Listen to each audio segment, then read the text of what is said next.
You're listening to the Tony Kinnett Cast on 93 WYPC. WCYTV Here on the Daily Signal. Good evening and welcome to the Tony Kinnett Cast here on the Daily Signal, nationally syndicated first on 93 WIBC. Well, we're going to get to Rubio madness in just a minute because it's time for some updates on the Biden cover-up. So as you'll recall, originally the story was that Biden was totally fine, no mental problems at all, everything good to go. He was just tired, or he had COVID, or it was time to move on, or whatever nonsense. And then he had his debate with Trump, and whoopsie, didn't go too well. So they swapped him out in a lovely coup with Kamala Harris. And in all of her significance of the passage of time, she couldn't win. And then, after Trump took office, Jake Tapper of CNN and Alex Thompson at Axios decided now is the time for their journalism. So they wrote a book called Original Sin. I have read it now, cover to Kindle cover. A lot of stuff in there, most of it from sources speaking on the condition of anonymity, which is not exactly what investigative journalism was supposed to be about. But anywho, they released their little story about how they were duped. Oh, just like the rest of us. Oh man, the media was just yet another innocent victim in this blatant meanness from the Biden administration. Of course, covering up their own complicity in this particular cover-up. So it's a cover-up. Well, now it's time for cover-up squared. No, cubed to the power of 3. Because then we got word, the Biden team announced that President Biden has a very advanced case of prostate cancer. 5 out of 5 doctors agree that he's very likely had this for like 4 or 5 years at this point. They just haven't been telling us. The New York Post and other outlets have now tried to come out and say, oh, Biden hasn't been screened for any kind of cancer since 2014, which, yeah, I'm going to say survey says no. There is no way that man, the president of the United States, and again, in 2014, the vice president of the United States, did not have a blood test that checked for signs of prostate cancer. Every single male over the age of 40 is recommended testing for PSAs showing signs of prostate cancer in a blood test. The president of the United States would, in fact, be one of those people getting that on the regular. Now, the Democrats were so strugglesome at the release of this information. They didn't quite know how to take it. There's still a ton of discordance. The party is, in fact, in serious trouble. So Hakeem Jeffries has sauntered out, the love child of Nancy Pelosi and Barack Obama, has sauntered out to say, it's very, very, very bad. If you ask any questions, how dare you not look forward? My goodness. Here's Hakeem Jeffries getting his excited speech on. Thank you, sir. Given the revelations with President Biden's cancer diagnosis and the release of the Her recording, why were Democrats not more open to talking about President Biden's age in 2024? My thoughts and prayers have been extended to President Biden. It's a painful moment for him and his family. That's not what the question was asking. These questions have nothing to do with the president and the well wishes for him to recover from this prostate cancer. Very serious diagnosis. My expectation that President Biden is going to meet this moment with the courage and resilience that he's consistently shown.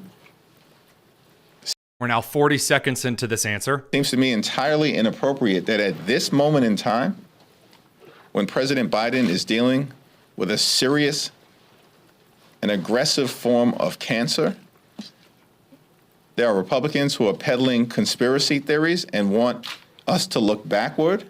Wow. What a move. I wonder if he possibly thinks in his own private thoughts that's going to work this time around. The last time they tried this with the Biden is totally fine mentally, it didn't work. And then nobody knew, he just magically collapsed 5 minutes before the motorcade got to the debate stage. Just presto. That didn't work. Conspiracy theories. Just a bunch of Republicans, saying things like the COVID-19 epidemic came from China Yeah, and other crazy conspiracy theories that totally didn't end up being true. Wild to take it at this point, but he's got some more lambasting to do. Let Hakeem get warmed up. I know he sounds about as exciting as NPR on sleep medicine, but, let's let him get warmed up. At a time when they actually are taking health care away from the American people? Sources do trust me. No, as House Democrats, we're going to look forward. They literally are trying to take health care away from millions of Americans at this very moment in the dead of night. In the dead of night. All right, here we go with that again. So a couple of fun things here. First of all, your party has consistently said January 6th over and over and over and over, like you're trying to summon Beetlejuice. Consistently over the last 4, 5, 6 years. Coming up on 6 years here in a couple of months. You have said January 6th over and over and over, amen.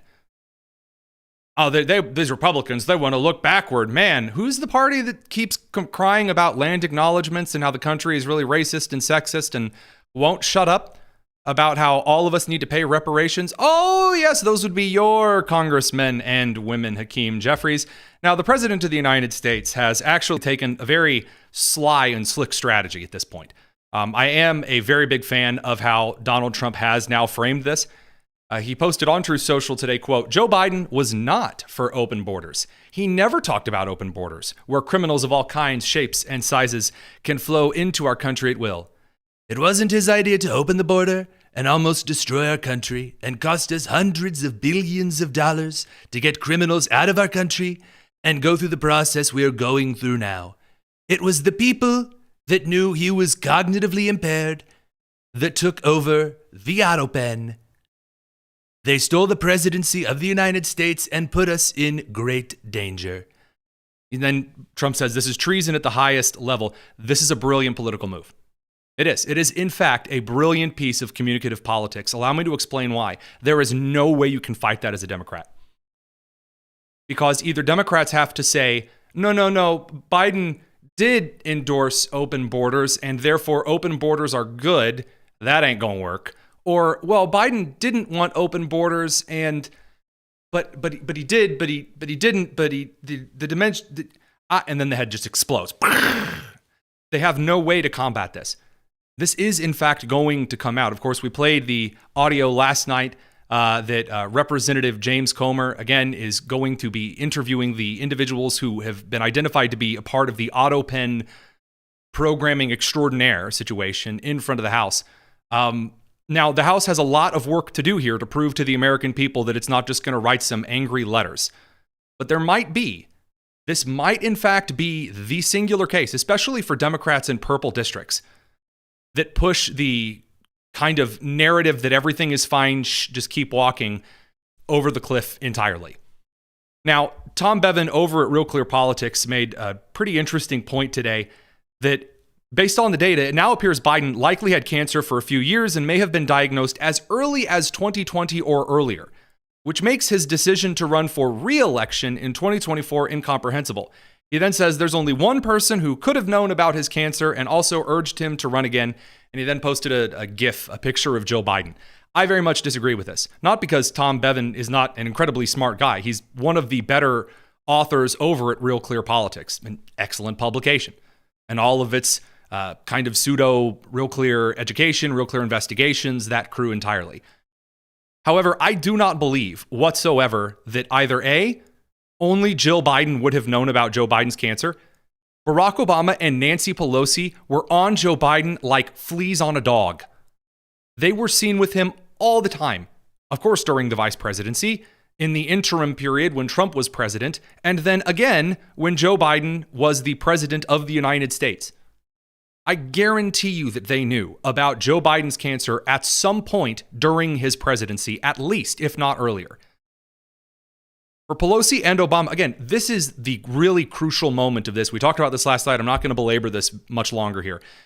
That it is most likely that a combination of Hunter Biden, Nancy Pelosi, Barack Obama, and maybe Elizabeth Warren acted to basically make Joe Biden the sacrificial lamb who would carry the unelectable Kamala Harris across the finish line so that he would die in office, which is disgusting and horrible. And then she, the unelectable DEI hire, who they're stuck with, because again, they sold their entire party to race and gender. So they're stuck with her. They're stuck with the half Indian, half black woman, even though no one can define what a woman is, person they put into politics here. That is Obama's hand-picked VP for Joe Biden. Again, Biden and Kamala were not buddies during the primary session. Kamala openly called him a racist in favor of busing. So, it's really looking ugly here. And what to make matters funnier, and I do mean make matters funnier, now Jake Tapper and Alex Thompson, they're ready to go nuclear on Hunter Biden. Well, would you look at the time? This is from earlier today. How big a factor was the Hunter stuff? I think it was considerable. I think Hunter was driving the decision making for the family in a way that he was almost like a chief of staff of the family. Does that strike you as pretty bizarre? It's bizarre because I think he is provably, demonstrably unethical, sleazy, and prone to horrible decisions. Wow. Why, how about that? Boy, that is quite the castigation. Please, Jake, continue with the objective mountains of evidence, oceans of evidence, journalisming. Tell me how you really feel. Well, I just look at the record. After his brother died, he cheated on his wife with his brother's widow and then got her addicted to crack. This was all known years ago. This was known in the 2010s. This isn't like last week. This isn't 3 months ago. This was known years ago, but he's not done. That's just one thing I could say.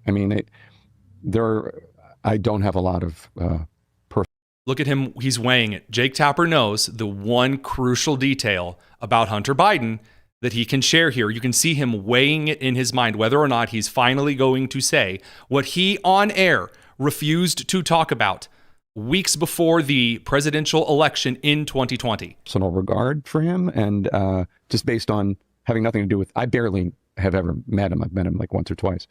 But I knew Bo.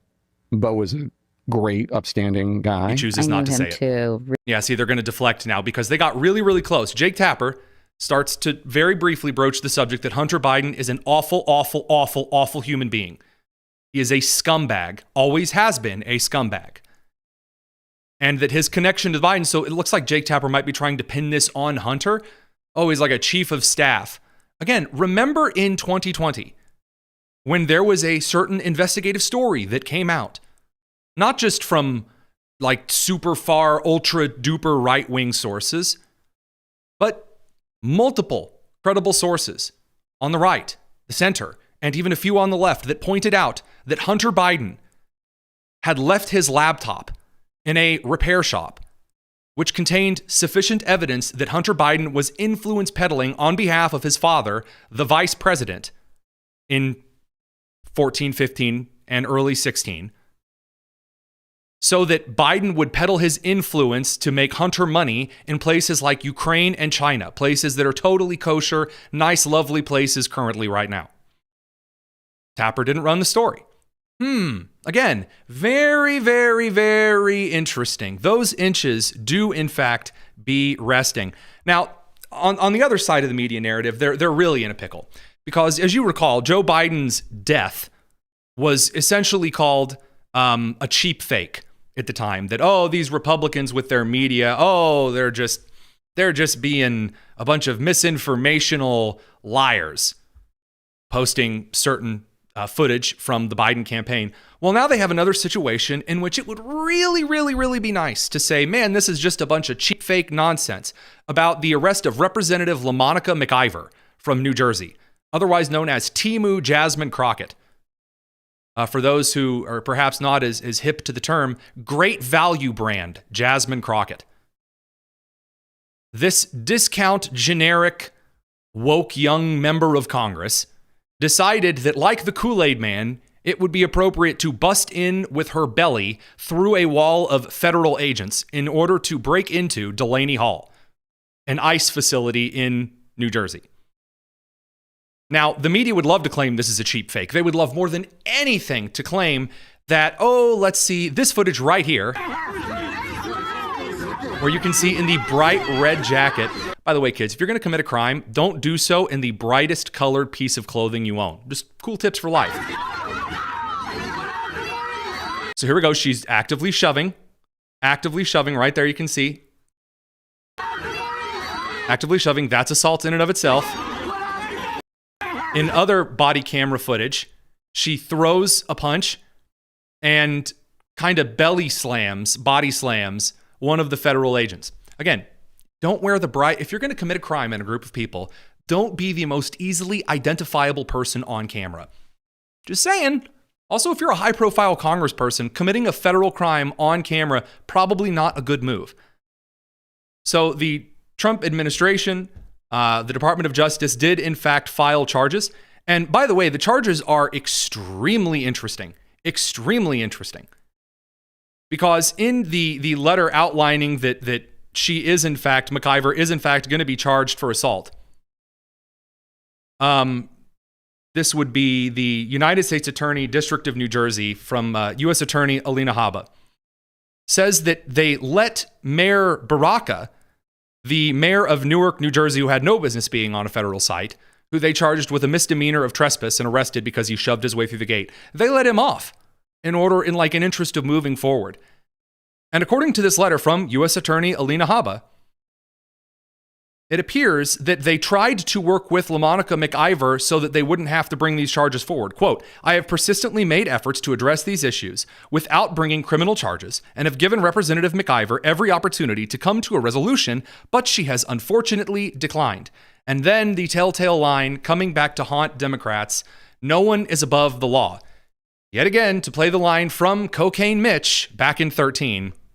Say to my friends on the other side of the aisle, you'll regret this. And you may regret it a lot sooner than you think. And that brings us to the reaction. So first of all, from McIver's own office, McIver, she's ready to come out and make a big statement about why she did what she did. She says, earlier this month, I joined my colleagues to inspect the treatment of ICE detainees at Delaney Hall in my district. We were fulfilling our lawful oversight responsibilities as members of Congress have done many times before, and our visit should have been peaceful and short, which it would have been if they had called 24 hours in advance, like procedure and the law dictates. You have to give notice that you're coming. You can't just show up and be like, would you like to buy some milk? That's not allowed. You can't do that, in fact. So she said, instead, ICE agents created an unnecessary and unsafe confrontation when they chose to arrest Mayor Baraka. The Democrats always call police actions unnecessary and unsafe whenever it's just the cops stood there and didn't let people pass.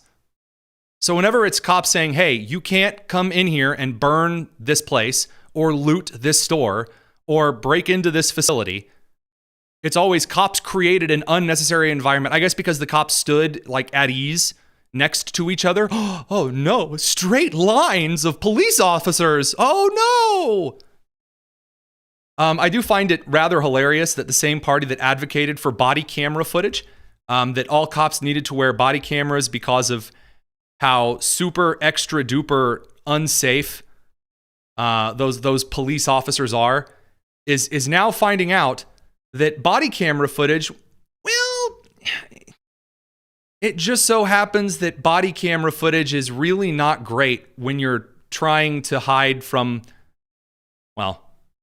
the series of crimes that you might have committed. Again, we already have significant footage of her on just kind of the regular cell phone footage of everyone standing around a congresswoman. Here's the body camera footage, yet again, just in case you need another angle. So let's see, just people in blue coats and suits. Let's see, wait a minute, where's that red jacket? And boom, there it is. Here we go. There's her shoving. We saw that in the other video. Now she's leaning into a shove. So for the argument that's about to be made that, oh, she was just, pressed into the crowd. When you turn and lean your body weight forward so much that your belly sticks over your belt, you're throwing your body weight into it. Someone could have theoretically dubbed the coup, oh yeah, like busting through the wall here. Yeah, this isn't a defensive maneuver. You don't lean into, like, you don't, no, I don't, not going to work there, Chief. Now, here's the best part. Here's where we go. She throws a punch. Now she's, again, I can touch whoever the bleep I want, get your bleeping hands off of me, this kind of stuff like that. So, what does this bring the reaction to this very obvious footage? Well, the dumbest Democrats in Congress are going to do something stupid. They're going to open their mouths. Stellar. It worked so well for Kilmar Abrego Garcia, but they think they can, like, George Floyd this, try to claim that democracy is dying under racism or something. So Chris Murphy, he swoops in and he says, this is a really big deal. The day I listen to anyone from the state of Connecticut on what is and isn't a big deal will in fact be the very first. But anyway, Senator Chris Murphy says, this is a really big deal. I watched the tape. This is a political arrest, pure and simple. By the way, she has not in fact been arrested yet. She's been charged. She has not been arrested. When they do, I hope they perp walk her because she deserves it. But he says, quote, an attempt to punish members of Congress for doing oversight of Trump's illegality.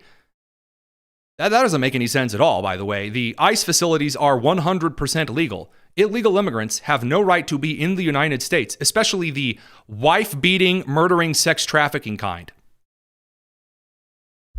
I mean, I know the Democrats like to host them in schools and parks and apartment buildings in Chicago and Colorado and New York City. But, well, that's not exactly what the Trump administration has in mind. That's one of the reasons why he won the election in 24. By the way, if you watched the tape, again, the brightest dressed person there, the most brightly dressed, bright red, leaning her weight into shoves and punches, isn't exactly coming across as rosy. But, of course, it's not a real Democrat tough guy moment unless they break out the curse words. So the new hot strategy, and by new, I mean really since Trump got elected, is that no one really cares what the Democrats are saying anymore because now there are Republicans in office who put a lot of emotional weight into their words.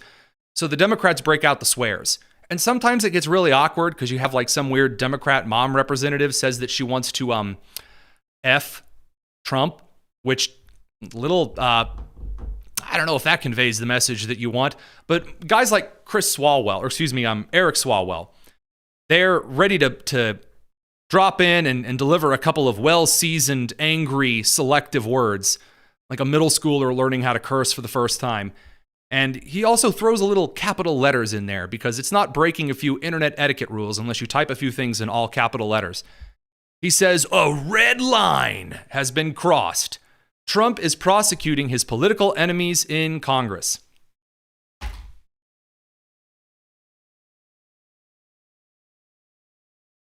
Shoe. Other foot. Anyhow. He says, this is just the beginning. We must take whatever we've done before to show dissent and go one rung higher. Yes. Yes, there is a scene in Megamind where the villain Megamind, voiced by the great Will Ferrell, has like done all of the dangerous, evil, villainy things he can do to the hostage that he's captured. And she's used to it because she's been captured so many times, again, like Lois Lane being kidnapped every other time by Lex Luthor. Essentially, she says, oh, you got the spiders and you got the alligators and you got the sharks and all this other stuff. And he says, I want you to take the most evil thing you can imagine and multiply it by 6. That's what Swalwell's doing here. We got to go one rung higher. How? What are you going to do? What, are you going to break into some federal facilities? Well, he kind of suggests that here in a minute or two. He then breaks out the curse words. He says, and save your bull bleep documents on this, Alina. You'll need them when you testify. Oh no, what are you going to do? Sleep with a Chinese spy? Oh, are you going to fart in Congress? Oh no, the horror. Please, Eric Swalwell, don't break out the curse words. It's already so intimidating. Amazing. Well, of course, the tweet's not enough. He's got to get on the media interviews, and on CNN, he's going to act all tough, tough guy, bouncer, Eric Swalwell. In jail for an indefinite amount of time, we can't trust them. So we have to do our oversight duties. And he's got for those who are listening, not watching, he's got the Pete Buttigieg beard going on, which is the beard that Democrats currently really want to grow, but they can't because they don't have the testosterone for it. So he's got like like a goatee, and then he has like a very weird half chin strap that's patchier than, goodness gracious, that's patchier than a fortune teller's pants. He was in the right to go and do that, and I promise you there's going to be more unnoticed visits by my colleagues where they show up and they better be let in. You pointed out this. They better be let in. There's going to be more people showing up to ICE facilities and to the Department of Health and Human Services and to Wendy's going, where is my Baconator?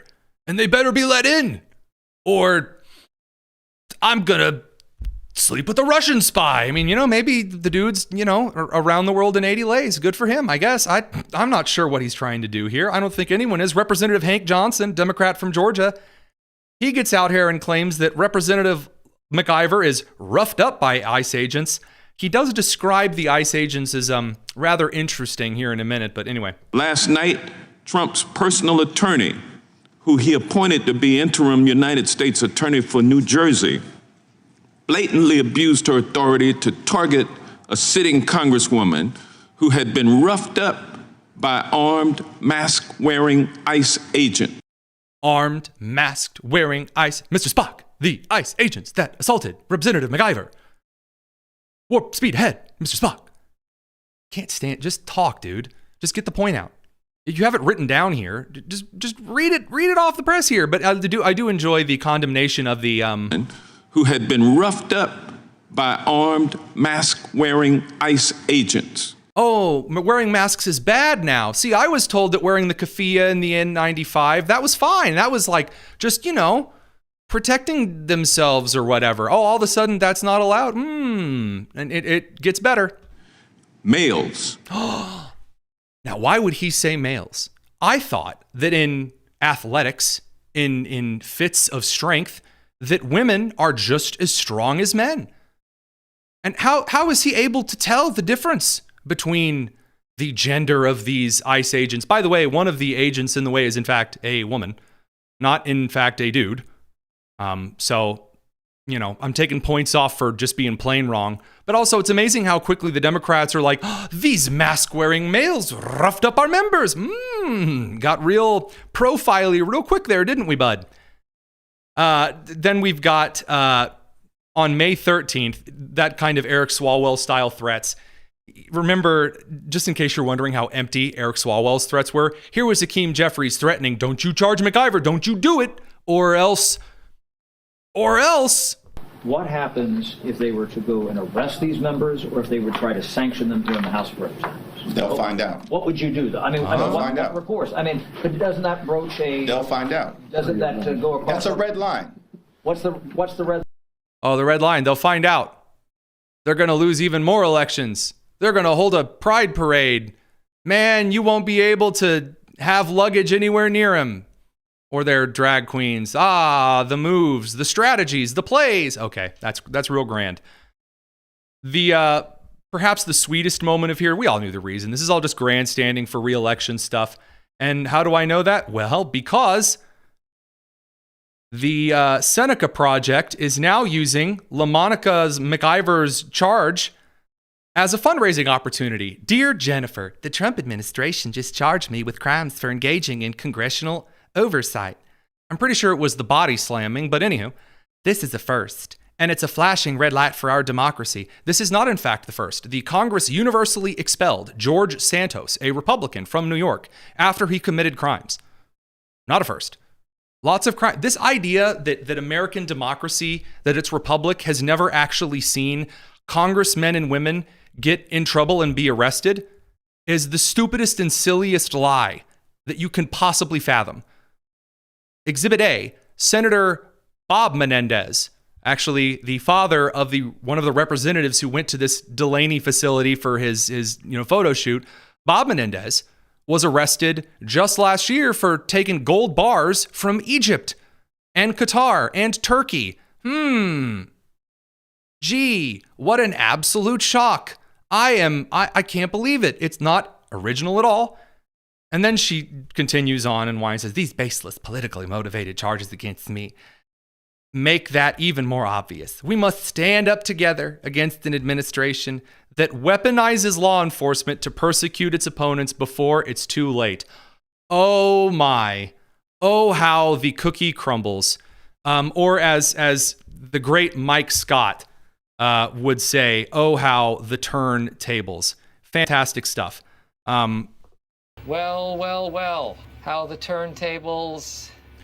We'll be back in a second to talk about Marco Rubio, the Undertaker, and one of the most incredible series of body slams from the man with more jobs in this administration than I'm pretty sure anyone has ever held in an administration at one time.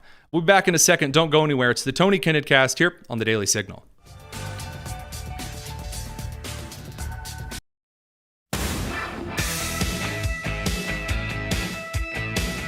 It's the Tony Kinnett Cast on 93 WIBC. There is something magical, special about watching Senator, then Secretary of State, and acting National Security Advisor, and National Archivist, and a bunch of other stuff in the country, good old Marco Rubio, dropping into basically any room at all to, first of all, be the target of all the photo shoots because he's always so unimpressed with anyone and everyone all the time. And then number two, to level out the playing field with any political posturing going on, period. Marco Rubio does not play. There were a lot of people who were skeptical at the beginning of the Trump administration for picking Marco Rubio as the Secretary of State. And I said this at the time, that was going to be his best pick since picking J.D. Vance as vice president. And oh, how I have been correct. Latest exhibit is the hearing today about illegal immigration and some national security stuff. Marco Rubio came to testify or to answer questions in a hearing before the Senate. And Senator Chris Van Hollen, the Maryland senator who thinks illegal immigrants are his constituents, who flew to El Salvador for Kilmar Abrego Garcia, the MS-13 abusive husband and Maryland dad, like all El Salvadorian illegal immigrants. Senator Chris Van Hollen decided it would be a good idea to grapple with Marco Rubio. And my oh my, did it not go well for him. In the case of El Salvador, absolutely. Absolutely. We deported gang members, including the one you had a margarita with. And that guy is a human trafficker, and that guy is a gangbanger, and the evidence is going to be clear in the days to come. Mr. Chairman, who you went to Senator, I'm sorry, Mr. Chairman. Secretary Rubio has the floor. Mr. Chairman, he can't make unsubstantiated comments like that. Secretary Rubio. Okay, so as a reminder for everyone, we've talked about the Roberts Rules of Order quite a lot on the show. We have discussed this ad nauseum. Roberts Rules of Order are a method of comporting oneself in a large political or formal setting so that you can have people disagree with each other and they don't take all night ranting and raving, and B, so that both sides of the topic of discussion are able to speak clearly. It also provides contingencies in case people start wrecking things. That's where the parliamentarian and the sergeant at arms come into play. So if someone starts wrecking things in the rules, the parliamentarian can say that's not the rules. So that the sergeant at arms, if someone stands up and starts shaking their cane and going, "For dastardly deeds, we impeach thee, Donald Trump," the sergeant at arms can come say, "Old man, your Percocet is on the outside of this particular chamber." The senator from Maryland, Chris Van Hollen, is not allowed to just interrupt Marco Rubio, especially when he's talking to someone else. That is a big no-no. But of course, Van Hollen is losing his marbles because it just so happens that Rubio pointed out something that the entire country knows. Van Hollen embarrassed himself in front of the whole country by going down to flirt with Kilmar Abrego Garcia. But Van Hollen can't risk being humiliated like that right at the beginning, so he tries to punch back. Has the floor. You've had Secretary your time. Rubio should take that testimony to the federal court of the United States because he hasn't done it under oath. Here's another point, okay? There is a division in our government between the federal branch and the judicial branch. No judge in the judicial branch cannot tell me or the president how to conduct foreign policy. That is correct. Now, one of the best moments from this particular interview, or this hearing, I should say, came when Chris Van Hollen then decided it was time to lecture Marco Rubio. Because Van Hollen was one of the people who voted yes on Rubio's nomination, confirmation to the Secretary of State position. And he thinks that he's going to school-marm Rubio. No, it ain't happening. The days of just school-marming every Republican because the Republican doesn't want to be called a big, stinky, mean, bad person by a Politico article or a New York Times article or a USA Today affiliate article are over. And Rubio's response is, in fact, one of the top 10 responses by a member of any cabinet in at least the last 30 to 40 years. I have to tell you directly and personally that I regret voting for you for Secretary of State. I yield back. May I respond? You may sit. Well, first of all, your regret for voting for me confirms I'm doing a good job.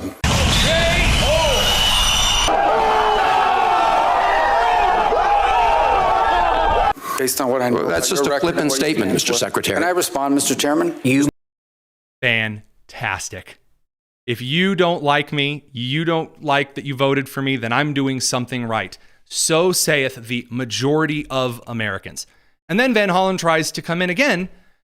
Rubio asked the chairman, may I respond? May I use some of my time to respond to, again, just like flippant statements of attack that are not essentially a part of the Roberts Rules of Order for how hearings are conducted.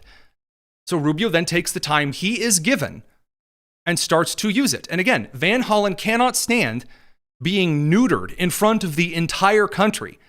I mean, essentially what you're witnessing is Rubio providing a gender reassignment surgery for Senator Van Hollen. It's incredible. May I didn't ask Senator, please let the Secretary have I'd be the floor. happy to, but then I can respond to his. Your time's up, Senator, and willfully used, I might add. Your remarks do not represent the view of this committee. Well, Mr. Chairman.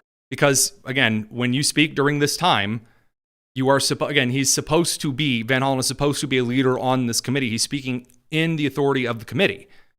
And so what you're getting is a lot of Democrats who are now finding that being the minority means they don't get to talk whenever they want. They want to. When the Democrats had the majority control in the Senate, they could talk as long as they wanted. Now that opportunity is up. The chairman of the committees are Republicans. Terry, please. Well, I can't respond to everything he said because much of these are untrue, but I'll go through a few. First of all, I'm actually very proud of the work we've done with USAID. For example, I don't regret cutting $10 million for male circumcisions in Mozambique. I don't know how that makes us stronger and more prosperous as a nation. I don't regret psychosocial support services. I raised Sudan, Mr. Secretary. Can I respond? Again, Van Hollen will not shut his mouth. Senator, I'd ask you to suspend. You had 7 straight minutes. I chose to use my time that way, Mr. Chairman. That's my right to Please suspend that way. Secretary Rubio. Well, I can go on. I mean, there's other things here. We spent $227,000 for Big Cat's YouTube channel from USAID. We spent $14 million for social cohesion in Mali, whatever the hell that means. So I can go on and on. I got the list here, and there's more. I didn't even bring the whole list. In the case of El Salvador, absolutely. Absolutely. And then we get back to El Salvador. So this is one of the key things about Marco Rubio that is extremely dangerous for the Democrats, because while you have members of the Trump administration who are very heavily populist, which is not a bad thing, they come forward and they say a lot of stuff and they have a lot of passion with what they do. Those are very effective. There are times when you need people who are those out in front. You need the forwards, right? To go out and to score the baskets when it's, right at the beginning of the game. Again, no matter whether it's a forward in soccer or basketball, you need those individuals out there pushing things forward. Hence the name. But you also need the quiet, selective, and analytical individuals. Now, Rubio has been criticized for being quieter and more measured, as being, he's an establishment neocon. No, he is not. And by the way, I will once again pose that the Republican Party absolutely needs all 4 major factions. It needs populists. It cannot live without populists. It cannot live without traditional conservatives. It cannot live without the establishment kind of Bushian Republicans, as grievous as they often are. And it cannot live without the libertarian-leaning wing of the party, to make sure that the government doesn't grow too large and consume us all. When the Republican Party unites around the common fundamentals that those 4 groups share, instead of the lobbying interests of the establishment, or the unheeded, unfettered, unsourced passions of the populists, or the do-good, accept nothing except absolute victory from traditional conservatives, like I won't vote for him unless he vows to outlaw abortion nationwide immediately. or the libertarians who think that driver's licenses are some form of fascist tyranny. If the four factions don't put aside those things, the party collapses. But if those four factions actually put away things, and in this administration, which again, this is the most ideologically diverse presidential administration in history, it is a very, very, very good thing. The media tries to tell you that whenever there's disagreements between members of the cabinet, oh no, J.D. Vance said something that is in discordance with what Pete Hegseth said, with what Marco Rubio said, with what Secretary Brooke Rollins said, and Kristi Noem said, and RFK said. Oh no! They want to tell you that's a bad thing. I will pose to you, I would much rather have an administration arguing their differences in front of the press and in public than I would have an administration all in their own silos aware the president of the United States is riddled with cancer and dementia and they don't do a damn thing. A little bit of discordance between people who disagree with each other is in fact one of the things the founding fathers tried to enshrine in this country. And none of us should be school-marmed by people saying that Rubio not taking it on the chin from Senator Chris Van Hollen, who cares more about illegal immigrants in Maryland than he does about people in his own state who are not receiving benefits they deserve due to waste, fraud, and abuse that is riddled throughout the federal government, and most often flying to people in other countries and hyper-political projects.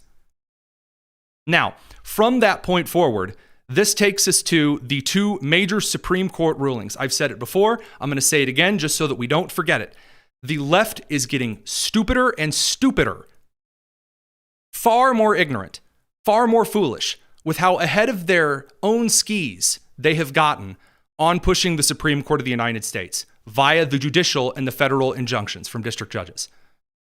That Chuck Schumer, when he got out in front of everyone in March and he said, we've got all these federal judges, we put them in place so that they could stop Trump whenever, however they can, with nationwide injunctions. And Chuck said that. And a lot of members in the left-wing media went, can't believe he just admitted it. And they started issuing national injunctions for everything, all the way up to and including a D.C. circuit judge assigning himself to cases that were supposed to be randomly assigned. Have district judges from New Hampshire making nationwide injunctions regarding illegal immigration or transgender service in the military. Things that are exclusively under the authority of Article 2. And those cases went up to the Supreme Court of the United States. And I said, it is coming. We are going to reach a point where even people like Justice John Roberts, a moderate, a squish per se, is pushed so far an annoying poke, that eventually he is going to join the conservative side of the team, and even justices like Kagan are going to join with the right side of the Supreme Court, ruling against a lot of these judicial federal injunctions and freezes and thaws and stays and pauses and blocks and all other kinds of nonsense. Two great cases in point for this. So yesterday, the Supreme Court ruled 8-1 in favor, overturning the lower court order that blocked the Trump administration from revoking the temporary protected status of hundreds of thousands of unvetted Venezuelan nationals. You know, the place that Tren de Aragua comes from. Now, how did those individuals get temporary protected status? Oh, that's because the Biden administration granted a lot of those individuals temporary protected status. So why can't the Trump administration then come in and flip over an executive order by a prior president? It's not a law. It's not something sanctioned by Congress in the budget. It's not a reconciliation measure. It's not a ruling from a prior federal court or the Supreme Court. So what authority does some random federal judge have to say that this president, this commander-in-chief, doesn't reserve the right to withdraw temporary protected status, something that is already very constitutionally questionable to begin with? The only justice, of course, you and I both know it, we all know this here. The only justice that voted against that, of course, is Katangi Brown Jackson. I know. I too am shocked. I can't believe it. Today, the Supreme Court ruled in 7-2 in favor of a Maine state representative who we've had on the show before, Representative Laurel Libby, after Maine Democrats stripped her of her voting and speaking privileges. Why? Because she pointed out that, yes, in fact, the young women who have been injured and sexually assaulted by men participating in women's sports across the country at all levels of the sport. In fact, that's a bad thing, and Maine should feel guilty for violating, first of all, violating current federal law. Number two, for violating the safety of the women they choose to protect. And then finally, from violating what Libby argued was in part the Maine state constitution. And so the Maine legislature, heavily to the blue, heavily to the left, tried to strip her of her voting and speaking privileges, which means that they essentially said, if you speak out of turn, we will remove your ability to represent your constituents, which is not allowed. The people voted her into power. Now, if they want to remove her for some kind of a crime, they can, and then there has to be a special election and a temporary appointment so that there can be a voting member for those districts, because otherwise you run into serious issues, like the reasons this country was founded: no taxation without voting representation. If there's no member of the republic that's representing you, then you're not being represented. Again, that's why certain territories in the country don't have to pay things like the federal income tax. Now, moving right along here, Katangi Brown Jackson, who I can only assume wrote her dissent on this in crayon because she has the IQ of moldy tap water, made the case. She said, these applicants have failed to demonstrate that their right to this relief is indisputably clear. That essentially, because the House found that Laurel Libby violated some rules, that doesn't necessarily mean that because they have violated her First Amendment rights, that they violated her constitutional rights, which makes no sense whatsoever. If they have violated her rights, they have violated her rights. That's not even an analogy or a simile. I mean, that's just the exact same thing reflected back on itself. She says, what are the limits on a state legislature's ability to bind its members to ethics rules? Do federal courts have the authority to determine that those rules are improper? Yes. Yes, in fact, if an ethics rule violates the Constitution, then it's an unconstitutional rule. That's why the federal legislature, the federal judicial, and the federal executive are over the rest of it. So Katangi Brown Jackson showing the entire country why this equity hire nonsense does in fact have consequences.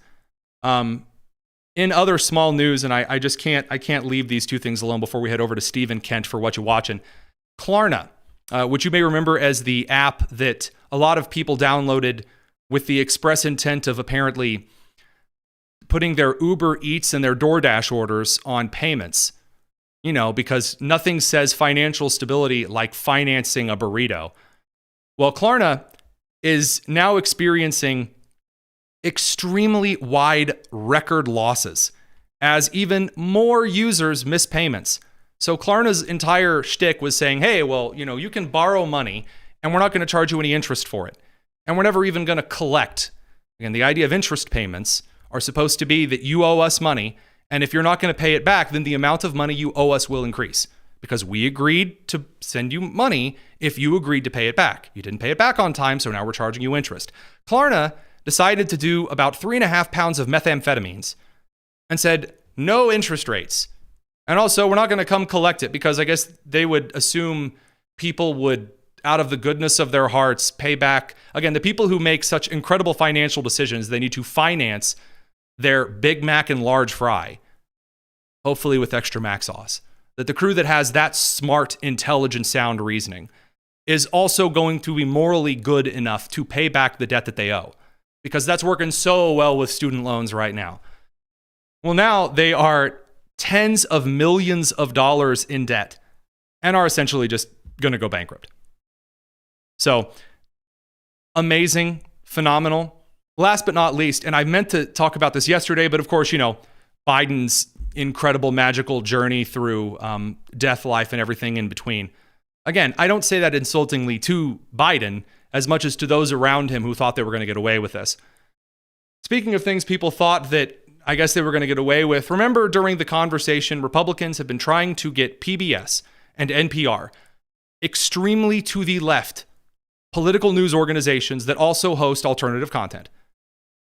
The Republicans, over the last couple of decades, all the way back to Reagan, have said PBS and NPR don't need tax dollars. They don't. If they're going to make political objectives a part of their programming, a part of their news coverage, well, then that naturally disenfranchises certain Americans. So tax dollars shouldn't go to it.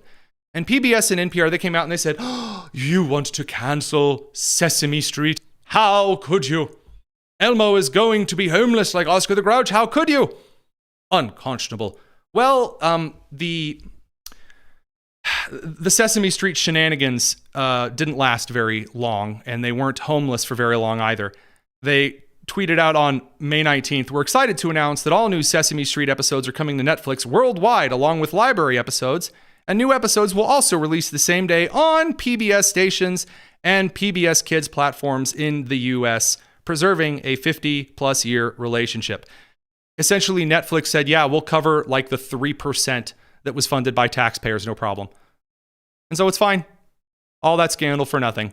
Speaking of what you're watching over on the media side, we're going to head over to Stephen Kent and talk about what you're watching and a little economic stuff to close out the evening. It's the Tony Kinnett Cast here on the Daily Signal.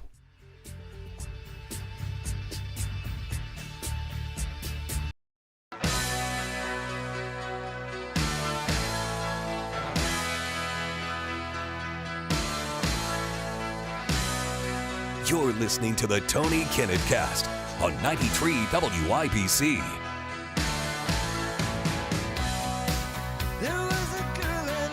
Welcome back to the Tony Kinnett Cast here on the Daily Signal, and of course, long live the Empire. I'm Tony Kinnett, joined by Stephen Kent, also known as Orson Krennic, the director over from the Empire. How's it going, man?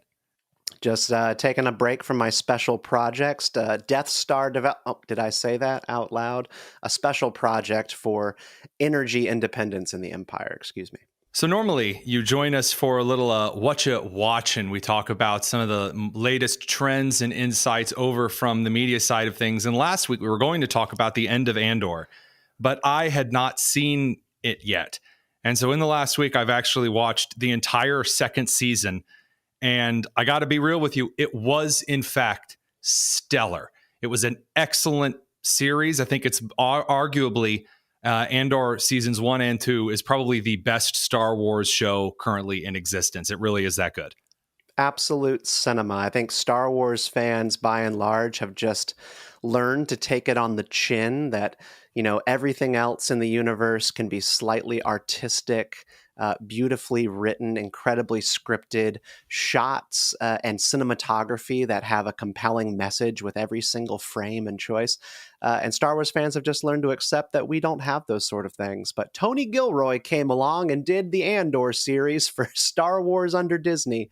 And it turns out we can have nice things. I just hope everyone in your audience is hearing us clearly. Like, this is a show that you should give a real chance. And here's why. And the reason you should give it a glowing chance is because it doesn't treat you like a toddler whom you're trying to distract with sugar and waving lights and basically jangling the car key toy in front of you and saying, here, look, it's a cameo. Oh, hey, here, look, it's a reference. That's not the point of this series. Again, pointing out that Gilroy's not a Star Wars fan. Originally, he was criticized for that. Yet moving through and actually crafting the series to have a good plot, to have good character development, to have excellent world building, and also, again, a little bit of drama. You know, you don't really know what's going to happen next, but not in a just subversive for the sake of subversion's sake. It's a really great way to craft a series. And I got to tell you, I'm pleasantly surprised after the absolute drivel that were the Boba Fett and Kenobi series. Yeah, not to mention the Acolyte. I mean, Star Wars has been taking the Acolyte. I have never seen any of that at all. Yeah, I mean, just imagine sort of a young adult YA style television show where everybody's borderline bisexual. What's that? That's puzzle. Is he or they with us? And the Force is female. You know, wow, that's the Degrassi, but Star Wars, just what we always wanted. Yes. We need everyone to be bi and someone to be in a wheelchair. No, I mean, Andor is, I know that they've said a lot that it's Star Wars for adults, but it's also Star Wars that sort of takes its own premise seriously. You know, it is actually asking people to consider what would government in this galaxy far, far away be like? What is it like when you sort of have a totalitarian state and a secret service or, you know, a secret police who actually try to plug all the holes of rebellion across the galaxy? I mean, we've seen and read stories about intelligence agencies trying to control their nations. But what happens when you're an intelligence agency that's trying to control an entire galaxy full of hundreds of star systems? What does that look like? Like, Andor actually shows you what that would be in reality. And it's ugly. It's really, really interesting. And the political stuff in Andor is real. And I think you and I have discussed this a little bit, that the show sort of vibes in a lefty kind of way. Maybe we disagree on that some, but the show vibes in a lefty sort of political way, but it's rooted in genuine political beliefs, not agitprop, which most Disney politics is cheap sloganeering and propaganda. Whereas Andor is actually coming and saying, all right, look, this is sort of like a leftist perspective on politics in a galaxy far, far away, but you take it genuinely. And so it's not really bothersome. Do you know what I mean? I do. One of the things that frustrates me beyond belief when I'm reading a book, when I'm watching a movie, watching a TV series, is when the villains are so monolithically evil that they are essentially just caricatures of the Nazis, so that you create that they have no motivations, they have no desires, they have nothing else except they are bad. They are big, mean, evil, bad. Exactly. Mwahaha to the nth degree.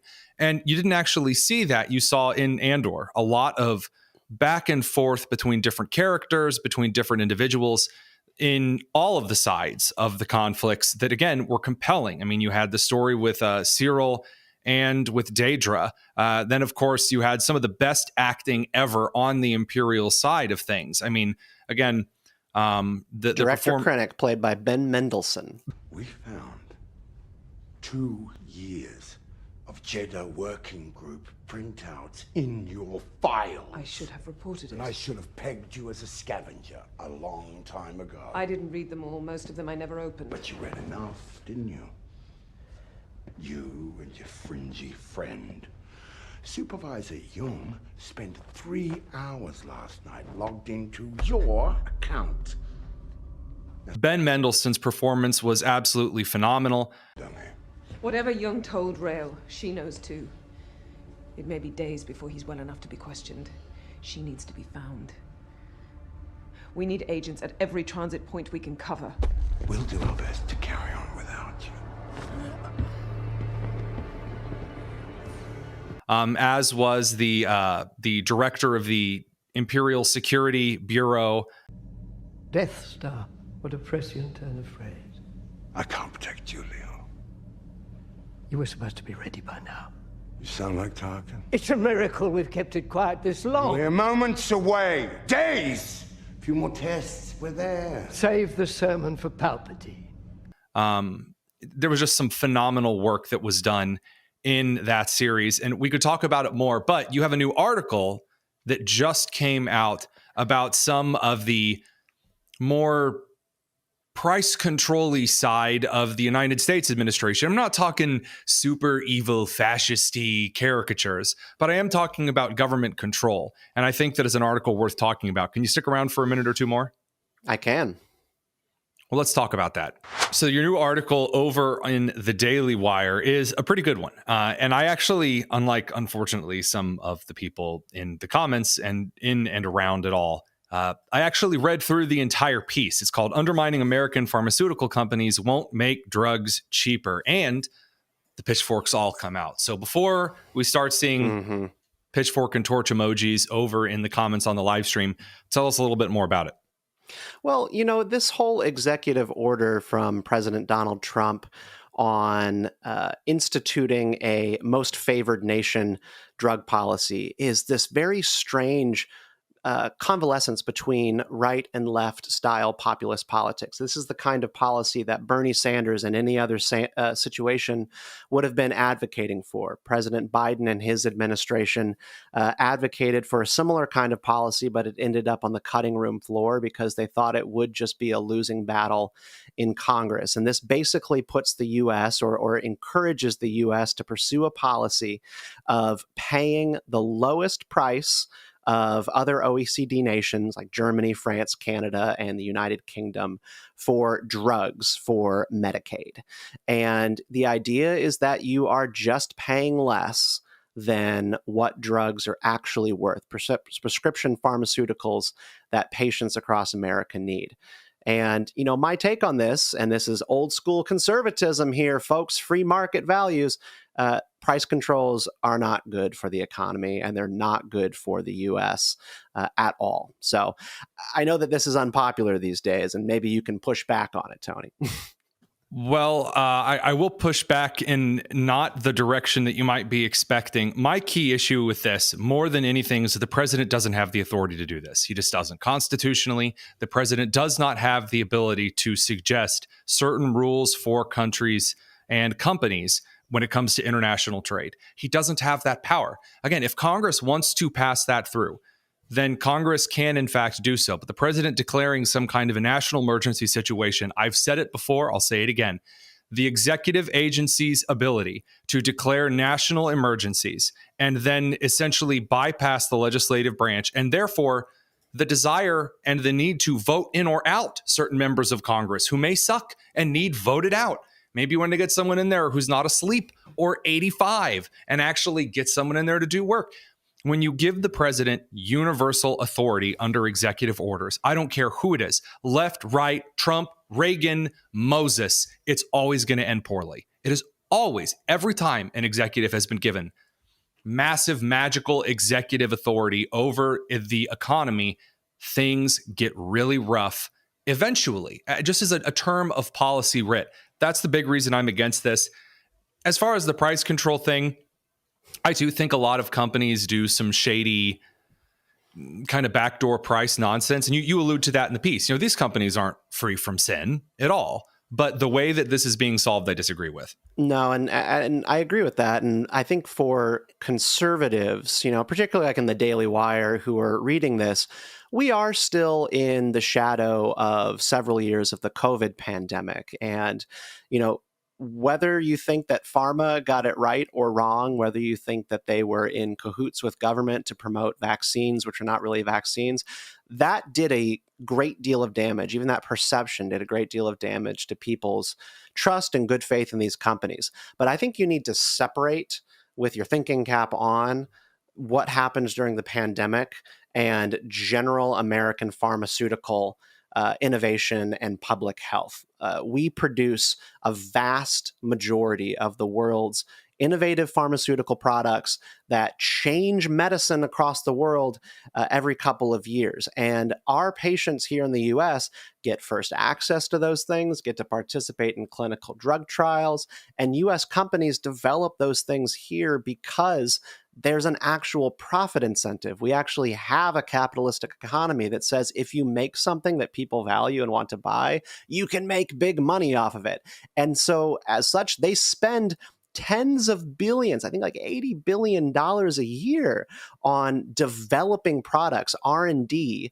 And oftentimes those products don't even get to stage 3 of FDA approvals. It's just like sunk cost. But you also do run, for the successful developments, you run through the VCR phenomenon.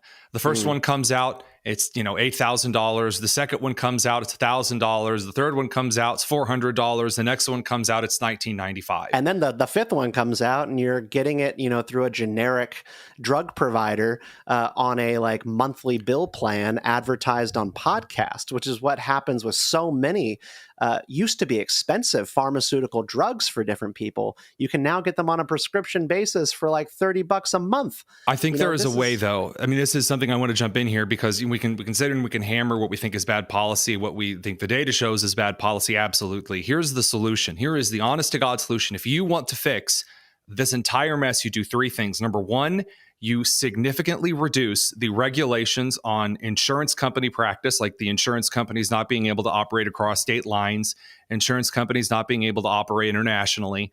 Number two, you significantly deregulate the pharmaceutical and medical industries in the United States. There is no reason that we should have 850,000 regulations on companies being able to innovate and provide things at a lower cost for Americans. And number three, you have got to reform Medicaid.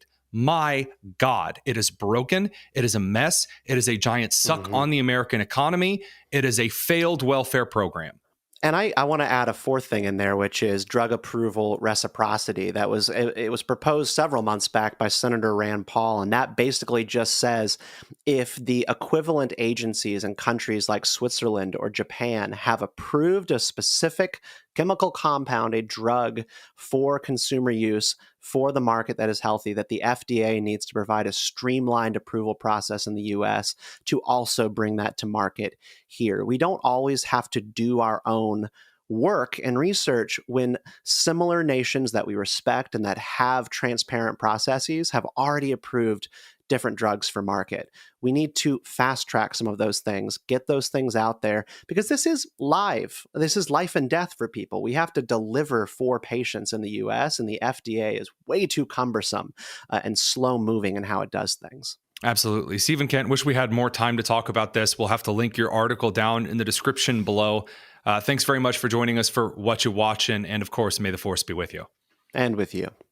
Thanks for tuning in to this episode of the Tony Kinnett Cast. We'll be back tomorrow with a lot more. Take care.